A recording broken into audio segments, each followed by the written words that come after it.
बिस्मिल्लाहिर्रहमानिर्रहीम। सवाल और जवाब का सेशन शुरू है और आज का सवाल एक भाई ने भेजा है कि मुर्दार और बहा हुआ खून हराम है, शरीयत ने इसको हराम करार दिया है और मेडिकल पॉइंट ऑफ व्यू से ये क्यों हराम है ये ज़रा बताया जाए। तो ये जो आयत है सूरह बकर की 173वीं आयत है और उसके बाद भी कुरान ने इसको वजाहत के साथ 3-4 जगह इसको बताया कि ये जो हराम करदा चीज़ें हैं वो इसलिए आयत को भेजा गया है कि मुशरिक मक्का जो थे वो हलाल जानवरों को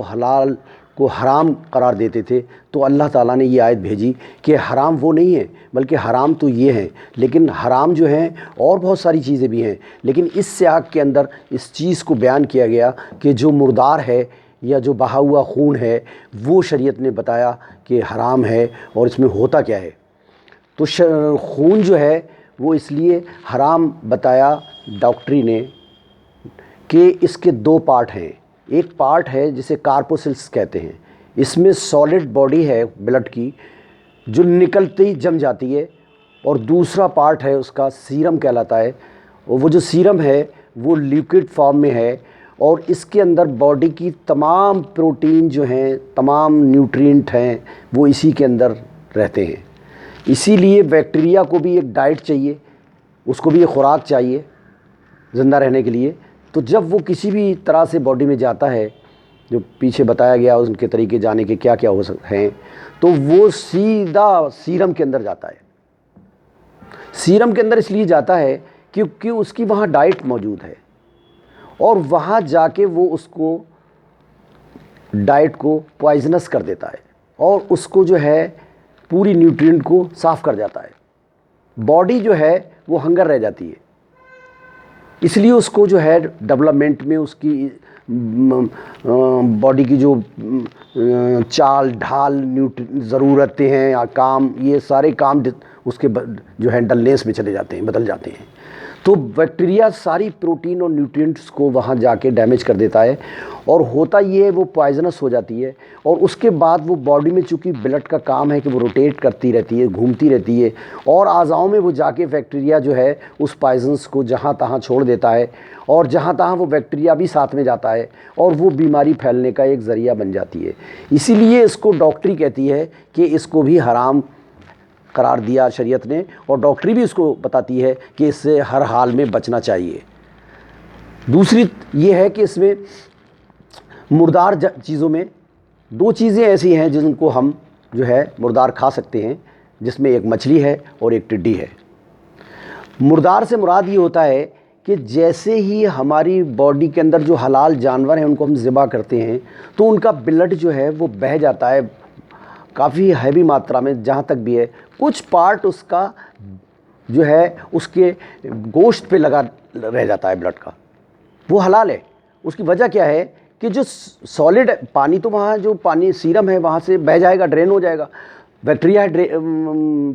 उसके अंदर सीरम के अंदर, तो जो हमारा सॉलिड पार्ट है उसके अंदर बैक्टीरिया तो है नहीं, वो तो सेल्स हैं बॉडी के, वो तो ब्लड का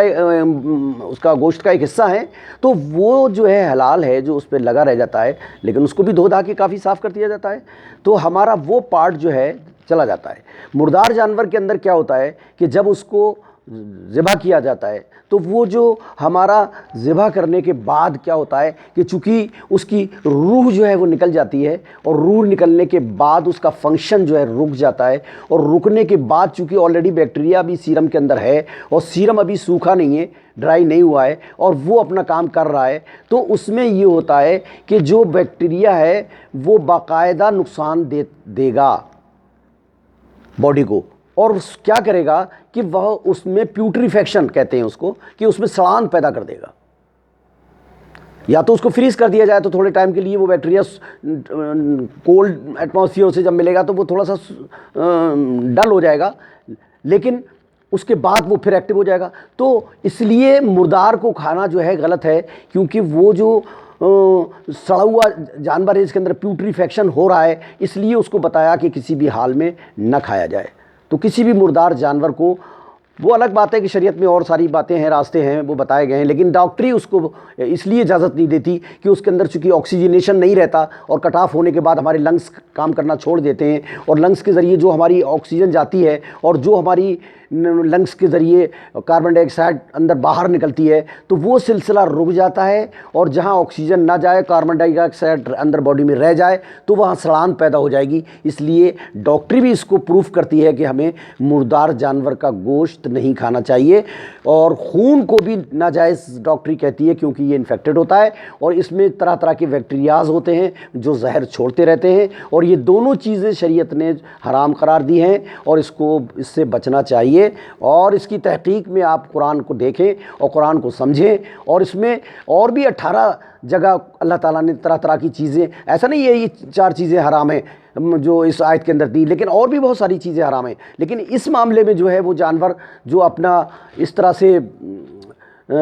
شکار بھی بتایا کہ جو جانور اپنا پیروں سے شکار کریں، کچل کے اس کو جانور کو مار کے کھائیں، وہ جانور بھی ہمیں نہیں کھانا چاہیے۔ وہ پرندے جو کچل کے شکار کو کھاتے ہیں ان کو بھی نہیں کھانا چاہیے۔ جو پرندے اپنی چونچ سے دانہ زمین سے اٹھا کے کھائیں ان کو کھا سکتے ہیں، حلال ہیں وہ۔ اور وہ جانوروں میں بھی جو جانور کچل کے کھائیں اور ان کے پیر ناخون جو ہیں چرے ہوئے، کٹ لگا ہوا نہ ہو، تو ان کو نہیں کھانا چاہیے۔ وہ سب شریعت نے، گدھا ہے، کتا ہے، شیر ہے اور گیدڑ ہے، تمام یہ اس طرح کی جانوروں کی وہ فہرست ہے، اس کو تحقیق کے بعد ہی پتہ چلے گا آپ کو۔ لیکن یہاں صرف مقصد بتانے کا 2 چیزوں کا ہے، ایک مردار جس میں بتا دیا گیا کہ بھئی اس میں آکسیجنیشن نہیں ہوتا، کاربن ڈائی آکسائڈ باہر نہیں نکلتی، پیوٹریفیکشن سڑاند ہو جاتی ہے، اس لیے اس کو ہمیں کھانا نہیں چاہیے، بیکٹیریا کا لوڈ اس پہ بہت ہوتا ہے۔ اور تیسرا خون اس لیے کہ وہ جو ہے اس کے اندر جو سیرم ہے اس میں تمام بیکٹیریاز ہیں، پوائزنس ہیں، وہ زہریلے ہو گیا، اس کو بھی ہمیں نہیں کھانا چاہیے۔ تو بس آج کے سوال کا اتنا ہی، سوال اور جواب کا سیشن یہ چل رہا ہے، تو لوگوں سے یہ درخواست ہے کہ وہ سوالوں کو پہنچائیں، اور اگر یہ بات ہماری اچھی لگ رہی ہے تو چونکہ اللہ کے رسول کی ایک حدیث ہے کہ اگر آپ کو دین کی ایک بات معلوم ہے تو ایک ہی بات دوسرے کو پہنچا دو، تو ہمارا فرض بنتا ہے کہ یہ بات اگر آپ کو اچھی لگ رہی ہے تو آپ دوسروں تک پہنچا دیجئے اس کو، بس اتنا ہی۔